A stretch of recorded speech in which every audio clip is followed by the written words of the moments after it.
Good afternoon everyone. Ayan, so medyo matatalim at talaga namang matapang ang mga binitawang pahayag ni Vice President Sara Duterte sa kanyang mga huling araw ng pangangampanya para sa kandidato ng PDP Laban. Okay? So dito po ay inungkat niya ang utang ng isang congresswoman sa law firm ng kanyang asawa na si Attorney Mans Carpio. Kung kayo po ang tatanungin mga kaibigan, naniniwala ba kayo na mayroong utang na higit 8 milyon si Congresswoman Jinky Beatrix Luistro? Okay? So bakit nagkaroon ng ganitong utang si Attorney Jinky Beatrix Luistro sa asawa o sa law firm ng asawa ni Vice President Sara Duterte? Kung inyong matatandaan ay mayor po ang asawa ni Jinky Beatrix Luistro. Noon, nagkaroon po ng kaso ang kanyang asawa. It was a rape case and non-bailable po ang rape case. So, this is a criminal act, criminal offense. So, sa halip na ipagtanggol ni Congresswoman Attorney Jinky Beatrix Luistro ang kanyang asawa, ay itinago niya ito. And she's very proud sa kanyang ginawa. Okay? So, alam niyo mga kaibigan, kung ang ordinaryong tao nga na napagbintangan lamang ay pursigidong ilaban ang kaso, hindi ba?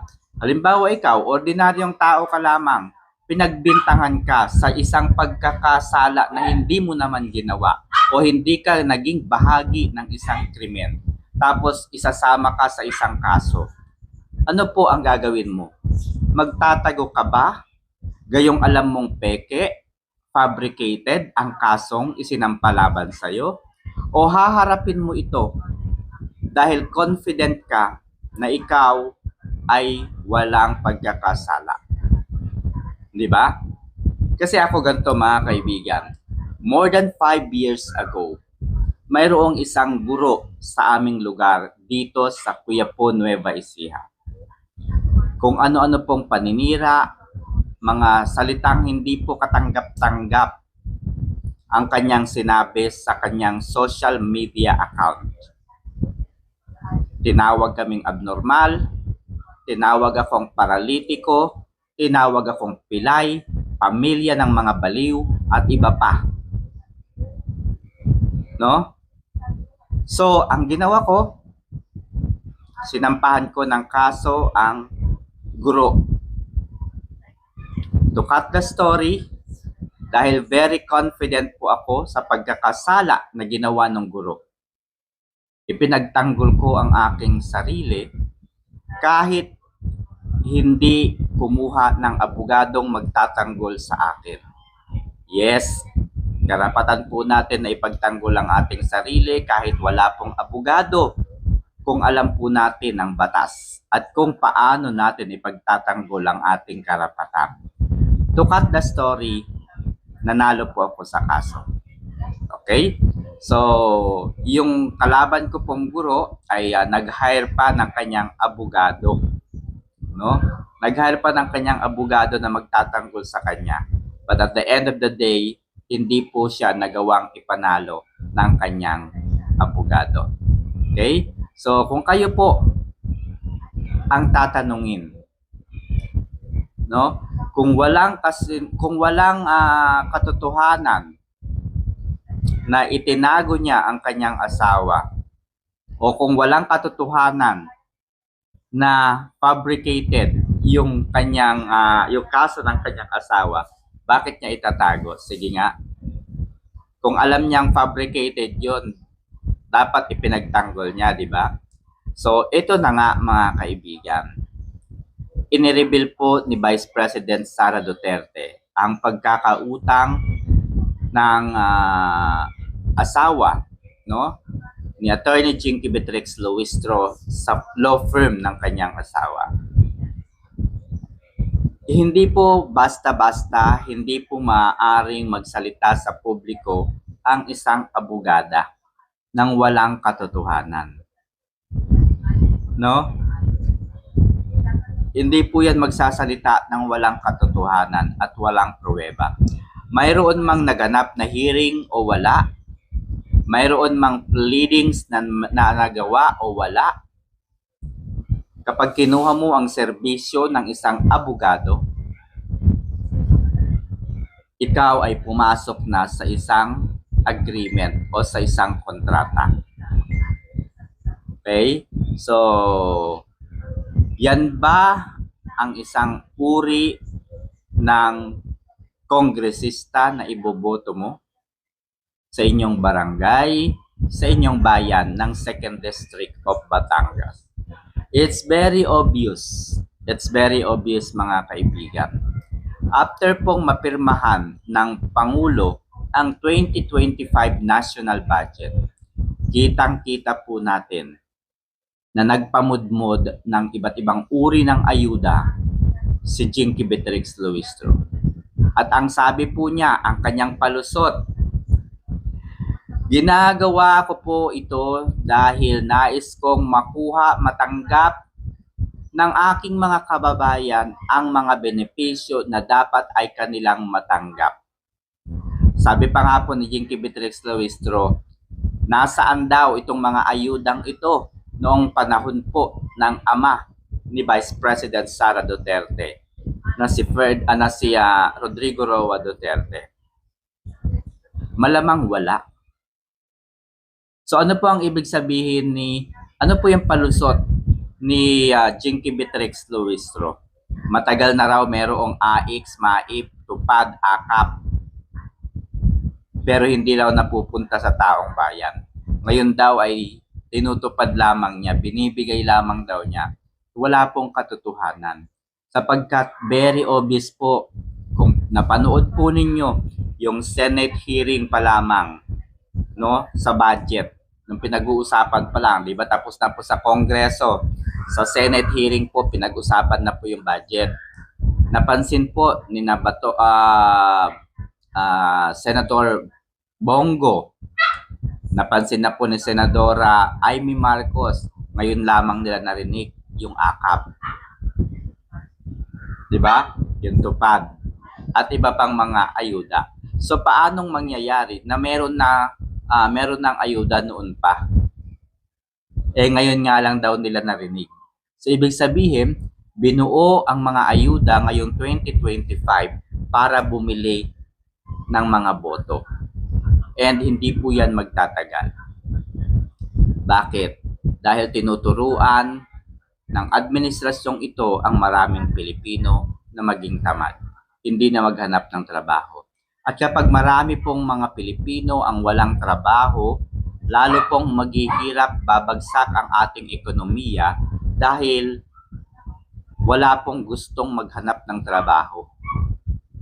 So paano makakakolekta ng mga tax ang gobyerno? Okay? Kaya nitong nakaraang linggo, nalaman natin, inilahad po nila na magkakaroon na lahat ng online streaming ay mayroon ng mga tax. So kawawa yung mga maliliit na negosyante na nagpapatakbo ng mga online businesses. Halimbawa, Upwork. Tayo po ay freelancer sa Upwork. We provide the services sa mga iba't ibang mga individual, grupo o kumpanya through Upwork. So, tas papatungan po ng 12% na VAT. Hirap po yan. Netflix.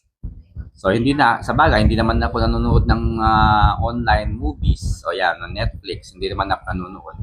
So, ito guys, ang tanong ko. Naniniwala ba kayo, no, na walang kasalanan, na walang utang si Attorney Jinky Beatrix Luistro at ang sinasabi o ipinahahayag niya Vice President Sara Duterte ay kasinungalingan lamang?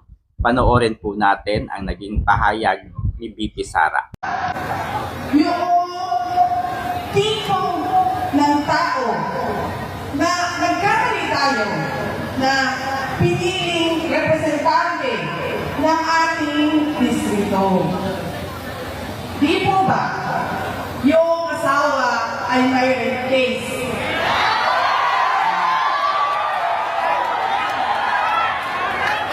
Lumapit siya sa asawa ko. Abogado.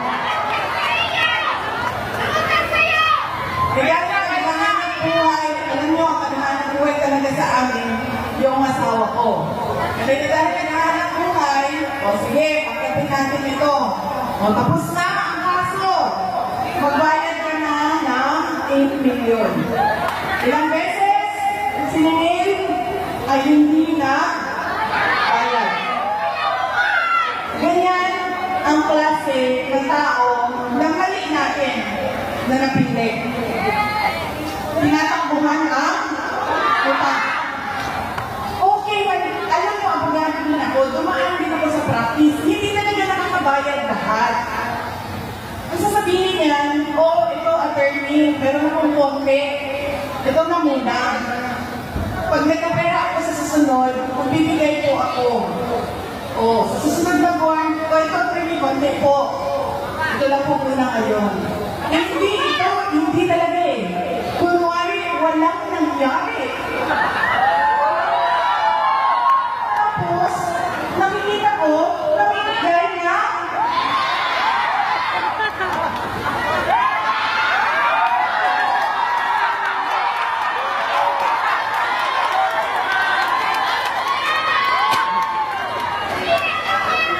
Magbayad ka naman muna ang utang mo.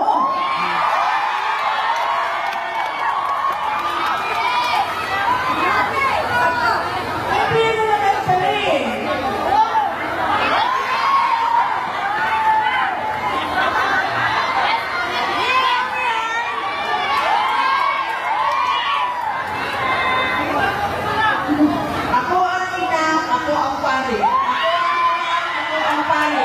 Ako ang ina, ako ang pari. Ano ba talaga? Tawag mo sa pumatakbo sa hindi nagbabayad ng utang? Yan. Yan.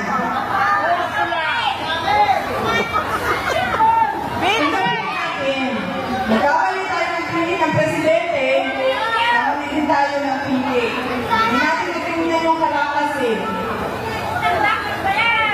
Oo. Diba? Diba?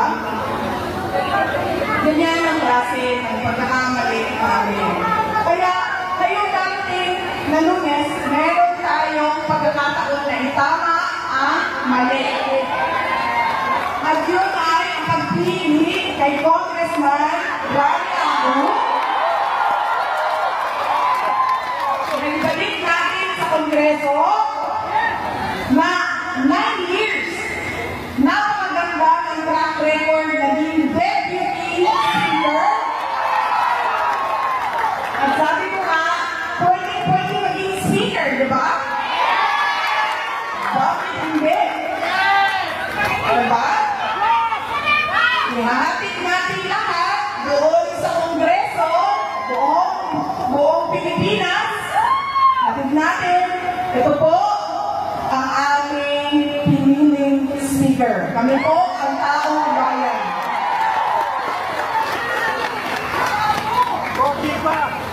Yan. Hindi mo ka palabas! Dahil, uy, check mo muna. Wala ka naman kinakuha na utang.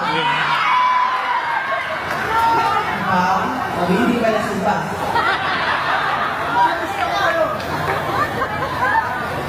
Meron tayong pagkakataon na itama ang mali. Kaya, gawin natin yun.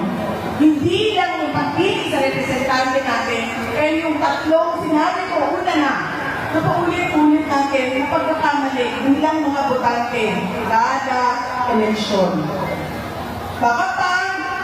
Sigurado ako meron tayong nakikita tunay na pagbabago.